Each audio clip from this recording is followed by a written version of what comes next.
Macron transforme la France en décharge. Alors que la majorité des Français refusent la réforme des retraites, les mouvements sociaux se durcissent face à l'exécutif qui veut passer en force. Conséquence, les éboueurs font grève. Également au programme, la récente faillite de la banque de la Silicon Valley aux États-Unis, un effondrement qui fait peser la crainte d'une nouvelle crise financière. Et puis nous reviendrons sur le Qatargate, une affaire tentaculaire. De Michel Platini au Maroc en passant par le Parlement européen, Doha aurait graissé la patte d'innombrables agents. Profusion de poubelles en France, alors que l'exécutif fait avancer à marche forcée sa réforme des retraites, une mobilisation des éboueurs et des ouvriers d'usines d'incinération bouscule l'entretien de nombreux villes de France. En tête, sous les sacs poubelles, Paris bien sûr. De plus en plus d'ordures à Paris, alors que le gouvernement maintient sa réforme des retraites malgré une large majorité de la population opposée au texte, le mouvement social se fait désormais ressentir dans la collecte des déchets. Si de nombreuses villes de France en font les frais, la capitale n'est pas en reste. Souvent critiquée pour sa saleté et la prolifération de rats depuis l'arrivée à la mairie d'Anne Hidalgo, Paris bat cette fois des records. Plus de 5000 tonnes de déchets seraient donc répartis sur les trottoirs. Mais tous les arrondissements ne sont pas logés à la même enseigne. Ainsi, certains sont gérés directement par la régie publique qui, elle, est en grève, d'autres par des entreprises privées. Dans ces entreprises, les grévistes sont moins nombreux, sauf chez Pizzorno, où des salariés ont bloqué des camions bennes lundi. Pour Anne Hidalgo, la partie est ardue. Ancienne candidate à la présidentielle pour le Parti socialiste, une bien brillante expérience, elle ne peut critiquer l'action de grève de ses ouailles, alors qu'elle est bien sûr en opposition à la réforme des retraites. Pour autant, les Parisiens, dont une partie est déjà excédée par les délires prétendument écolos de l'édile, à l'image de la chasse aux voitures, de la multiplication des modes de transport doux et des surmulots, les tas de poubelles entassées ont des airs de gouttes d'eau qui font déborder le vase. Pas étonnant que les maires d'arrondissement de droite donnent de la voix pour dénoncer la situation. Dans le 15e, pourtant, Philippe Goujon est davantage victime de la grève de Pizzorno que de la mairie. Mais qu'importe. Rachida Dati, l'édile du 7e arrondissement, qui fait également appel à une société privée, réclame un service minimum à l'hôtel de ville, une mesure qu'elle annonce d'ores et déjà comme un point de son programme pour la candidature de 2026. Du côté du 6e arrondissement, normalement pris en charge par la mairie centrale, l'édile républicain Jean-Pierre Lecoq a pris le taureau par les cornes et a trouvé une société pour ramasser les déchets dans la nuit. Mais le ramassage des ordures ne règle pas tout, puisque les sites d'incinération sont aussi nombreux à être en grève. Et si certains alertent sur les dangers sanitaires que représentent les tas d'ordures laissés sur les trottoirs, d'autres considèrent que dans le cadre de la lutte contre la réforme des retraites, il faut s'armer de patience et faire plier avant tout l'exécutif. Certaines bonnes âmes apportent aussi leur esprit citoyen dans l'équation en déposant leurs sacs poubelles devant les permanences d'élus favorables à la réforme pour regrouper les déchets et faciliter les enlèvements. De notre côté, nous sommes allés à la rencontre des Parisiens pour connaître leur point de vue. Je trouve que c'est une catastrophe. Je trouve qu'ils ne devraient pas avoir le droit. C'est un instrument de travail, mais ce n'est pas leur propriété. Je ne vois pas très bien comment on peut s'arroger le droit d'empoisonner la vie de tout le monde à ce point-là. Est-ce que ça pose un double problème, parce qu'il y a un problème esthétique et de salubrité, en dehors du problème de grève. Je trouve que ça a fini par impacter beaucoup la vue, la circulation, puis les problèmes de salubrité publique, quoi. Au bout d'un moment, il faut que ça cesse. Il faut que ça cesse parce que, ok, on dit, mais que dire, ce sont des citoyens qui sont pris en otage. Donc au bout d'un moment, il faut que ça cesse.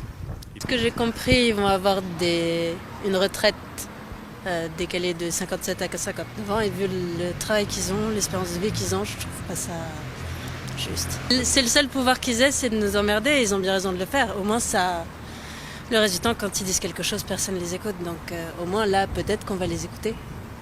Je trouve ça inadmissible. Il faudrait alors... Si ça continue, il faudrait que la mairie fasse quelque chose parce que là, ça devient, même au point de vue hygiène, et puis les rats, etc. Enfin bon, faut faire quelque chose. Pour l'instant, ça n'a pas l'air d'être trop dérangeant, donc je les comprends. Enfin, je veux dire, j'imagine qu'ils ont bien réfléchi à ça. Je trouve que peut-être ils ont des raisons de le faire, mais maintenant le moyen qu'ils utilisent, je trouve que c'est un peu limite de notre jour. Quand on se promène dans Paris et qu'on voit l'état des trottoirs, ça laisse à désirer quand même. Moi je suis un petit peu gêné, un petit peu choqué parce qu'en plus de ça je travaille dans la restauration et je vois qu'il y a des poubelles un petit peu partout. Et vraiment, ça commence à faire beaucoup là, en effet. Une exaspération face à la crasse de la capitale qui ne date toutefois pas de la grève contre la réforme des retraites. Et notons que la préfecture de police de Paris compte nettoyer les ordures sur le trajet de la manifestation prévue demain mercredi contre la réforme des retraites. Une sage initiative puisque les éboueurs ont reconduit la grève jusqu'au 20 mars. Le système bancaire toujours malade alors que la principale banque de la Silicon Valley a fait faillite vendredi dernier. Les États-Unis peinent à limiter la contagion à d'autres établissements. Une situation complexe qui fait redouter le pire. Va-t-on revivre la crise après la chute de la banque Lehman Brothers en 2008 ? Vendredi dernier, malgré ses 211 milliards de dollars d'actifs, la Silicon Valley Bank, un établissement connu pour financer les startups, a fait faillite. Un tremblement de terre dans le milieu des nouvelles technologies, mais aussi et surtout dans le milieu de la finance. Pour l'économiste Philippe Erlin, la SVB avait creusé sa propre tombe. C'est une banque qui s'était elle-même créée une fragilité. Tous ses clients étaient identiques. La quasi-totalité de ses clients étaient des startups de Californie. Mais le problème, c'est que en faisant ça, on s'expose à ce que tous les clients adoptent un comportement identique et quand ils ont besoin de cash, ils s'en vont tous en même temps et là, ça met la banque en faillite. D'autant plus, et là, c'est vraiment la deuxième raison de la faillite de cette banque, c'est qu'elle avait décidé de placer une grande partie des liquidités qu'elle avait récupérées sur des obligations américaines à longue échéance, à 10 ans. Donc, elle a été obligée de les revendre à perte parce qu'elle les avait achetées à l'époque des taux zéro et maintenant les taux d'intérêt remontent. Donc, la valeur de ces obligations baisse et la revente à perte a atteint un tel niveau que ça a été supérieur aux fonds propres de la banque. Elle s'est retrouvée en faillite. Une faillite qui a visiblement montré des signes avant-coureurs fréquemment détectables avant ce type d'effondrement, comme nous l'explique Anis Lajnef, entrepreneur et ancien trader. C'est les mêmes mécanismes, c'est-à-dire que les bonus ont été payés il n'y a pas très longtemps. Et aussi, le PDG, on a appris que 2 semaines avant la faillite, il a commencé à vendre ses propres titres. Donc la faillite ne s'est pas réalisée en 2 semaines. C'est-à-dire qu'il y avait des gens à l'intérieur de la boîte qui savaient ce qui se passait. Et malheureusement, il y a une sorte de délit d'initié informel qui était réalisé avec soit des fuites. Parce que les premiers qui sont sortis, en gros, c'est les premiers à avoir sauvé leur argent avant la décision de ce week-end. Au final, tout le monde a son argent sauvé grâce à la Fed. En effet, la Fed, la réserve fédérale américaine, a été contrainte de sortir du silence, à l'instar de Joe Biden, le président américain. Alors que les garanties sont normalement limitées à 270 000 $, tous les clients de la Silicon Valley Bank vont finalement pouvoir retrouver leur argent dans son intégralité, y compris les plus grands comptes. Ils ont décidé de sauver tout le monde, de sauver les ultra riches dans cette banque-là. Pourquoi ? Parce qu'ils ont peur de la contagion et ils ont peur surtout de la perte de confiance. Parce que si les gens commencent à se dire la SVB peut faire faillite, c'est-à-dire que tous les autres peuvent faire faillite et donc on peut avoir ce qu'on appelle un bank run, c'est-à-dire que des gens, tout le monde se met à voturer sur cash. Et ça serait catastrophique pour le dollar, pour l'économie en général. Une panique bancaire qui pourrait avoir de lourdes conséquences. Fort heureusement, Bruno Le Maire, le ministre de l'économie français, a déjà pris les choses en main pour rassurer tout le monde. Calm down, and just have a look at the reality. Pas sûr que cela suffise. Mais si la Fed a voulu réagir vite, c'est aussi parce qu'elle a une lourde part de responsabilité dans la faillite de la SVB. La Fed a décidé de relever les taux d'intérêt de façon très rapide. On se rappelle qu'on avait connu les taux zéro ou faibles depuis la crise de 2008, quasiment. Et puis l'inflation en venant, la Fed a décidé de terrasser l'inflation, ce qui est une bonne chose sur le fond. Mais maintenant, on se rend compte qu'elle a remonté de façon trop rapide son taux directeur et donc ensuite l'ensemble des taux d'intérêt sur toutes les échéances. Et donc, ça met en difficulté certains acteurs financiers. Avant que ça arrive, c'est très difficile d'estimer lequel va craquer en premier. Là, il se trouve que c'est SVB, mais s'il n'y avait pas eu SVB, ça aurait craqué autre part quand même parce que la remontée des taux est tellement forte que ça ne peut que poser des problèmes. Ça prend un contre-pied énormément d'institutions financières de toute nature. Une remontée des taux logique, mais meurtrière pour certaines banques donc. À plus forte raison que les dernières années ont fait la part belle à l'argent magique, ou plus exactement à l'impression de toujours plus de monnaie, faisant donc croître cette dette dont les titres ont chuté d'un coup. À cela s'ajoute aussi une certaine défiance sur les marchés financiers, et tout particulièrement quand les produits sont considérés comme de technologies nouvelles. En effet, entre le scandale de la plateforme de crypto-monnaie de Sam Bankman-Fried, FTX, à l'origine de la ruine de plusieurs fonds de pension américains, mais aussi les licenciements massifs dans certaines entreprises du numérique telles que Google ou Meta, dit Facebook, les marchés se sont considérablement tendus et les investisseurs étaient plus réticents. Une situation inquiétante qui montre que rares sont les enseignements tirés de la crise de 2008. En 2008, la bulle de dette que nous avons créée et qui a pris en otage notre économie réelle devait éclater en 2008. Et elle a éclaté en 2008. Et au lieu de sauter du 3e étage et de tout reconstruire, on a décidé de repousser à l'infini justement ce moment fatidique où on doit revoir notre conception de l'économie et de la finance. Et donc, on a continué à laisser le rôle de la Fed, de la BCE plus tard, un peu plus tard en 2015, de créer de l'argent de plus en plus et de faire en sorte que le monde devienne une bulle financière, une bulle de la dette, avec un gonflement de tous les prix des actifs, la bourse, l'immobilier, les cryptos, etc. Et justement, la Fed est le principal responsable de la situation dans laquelle on se trouve aujourd'hui. Une situation qui devrait donc laisser la place à de nombreuses autres faillites bancaires un peu partout dans le monde, sans que personne n'en tire véritablement les conséquences.